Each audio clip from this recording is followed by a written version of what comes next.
शेतकरी बांधवांनो, सद्यस्थितीत सोयाबीन पिकामध्ये चक्री भुंग्याचा प्रादुर्भाव दिसतोय. तर त्याची इनिशियल स्टेज किंवा प्रादुर्भाव झाला आहे हे कसं ओळखायचं?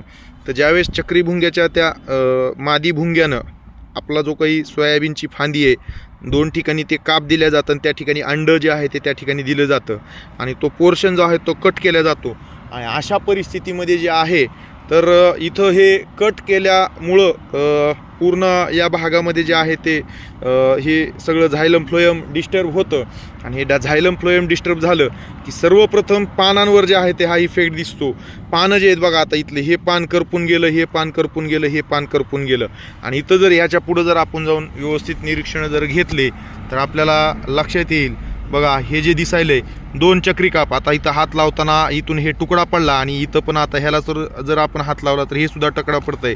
आणि थोडंसं जवळून दाखवेन, हा जो आहे तो या ठिकाणी चक्री काप दिलेला. तर आता हे आपण तोडून घेऊ आणि ह्याच्यामध्ये जे आहे ते ह्या चक्री भुंग्याची आळी अवस्था जी काही असेल तर आपण या ठिकाणी जे आहे ते दाखवू. आता काय करा, ह्याला हळूच थोडंसं कट करा इकडून. नाही तिकडून नको, नाही इकडून, हे इथं खाली. हां, हे चिरा मधातून ह्याला हां, त्याला नाही, उलट झालं ते. ती पडू द्या त्याला, काय हरकत नाही. ह्याला चिरा आता दमानं, आतमध्ये आळी असते, हे करा. तर शेतकरी बांधवांनो, बघा आता एकदम इनिशियल स्टेजचा हा प्रादुर्भाव आहे. आणि अंड्यातून निघालेली आळी सुद्धा जी आहे ते आपण या ठिकाणी जे आहे ते आपल्याला पाहायला मिळेल. थोडंसं त्याला आणखीन पलीकडचा खालचा जी भाग आहे जास्त हे हाल न हलवता, हां राईट. तर बघा ही आळी कशा पद्धतीनं जी आहे ते मी आता आणखीन ह्याला थोडंसं चिरलं आहे आणि हे पिवळ्या रंगाची आळी झूम करून मी थोडंसं दाखवेन.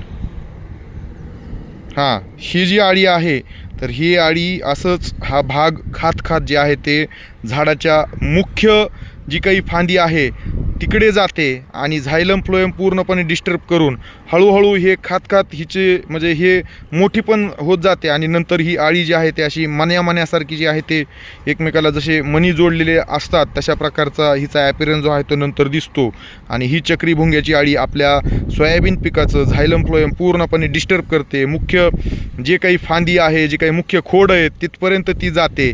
आणि हा सगळा आतला भाग खाल्ल्यामुळं त्या झाडाचं अन्नद्रव्य आणि पाणी व्यवस्थापन पूर्णपणे जे आहे ते बंद होतं किंवा त्या ठिकाणी त्याच्यावर बाधा निर्माण होते.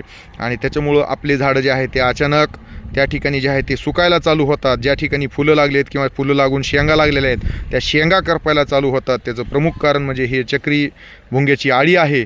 तर ह्याच्या व्यवस्थापनाच्या अनुषंगानं तात्काळ उपाययोजना आपण करणं गरजेचं आहे. सर्वप्रथम हे बाधित अशा फांद्या ज्या आहेत त्या आपण काढून ह्याची ती आळी नष्ट करावी. आणि ज्या ठिकाणी एवढं काम करणं शक्य नाही आहे लेबर अभावी त्या ठिकाणी आपण क्लोरॅन्ट्रिप्रोल नावाचा जो काही घटक आहे तर ते कीटकनाशक जे आहे ते आपण त्या ठिकाणी फवारणीच्या माध्यमातून वापरावं. मार्केटमध्ये कोराजन किंवा हेलिक्युअर किंवा सेंजी असं बऱ्याच नावानं जे आहे ते हे कीटकनाशक मिळतं. तर त्याचा निश्चित आपण जो आहे तो वापर करावा आणि ह्या किडीचं जे आहे ते आपण व्यवस्थापन त्या ठिकाणी करावं आणि आपलं पीक जे आहे ते आपण त्या ठिकाणी वाचवावं असंच जरा. तर या ठिकाणी शेतकरी महोदय सुद्धा जे आहे ते आहेत आणि आमची कृषी विभागाची टीमसुद्धा या ठिकाणी जी आहे ते आहे. आता CHMS अनुषंगाने जे आहे ते त्याचे फोटोसुद्धा संकलित करण्यात येत आहे.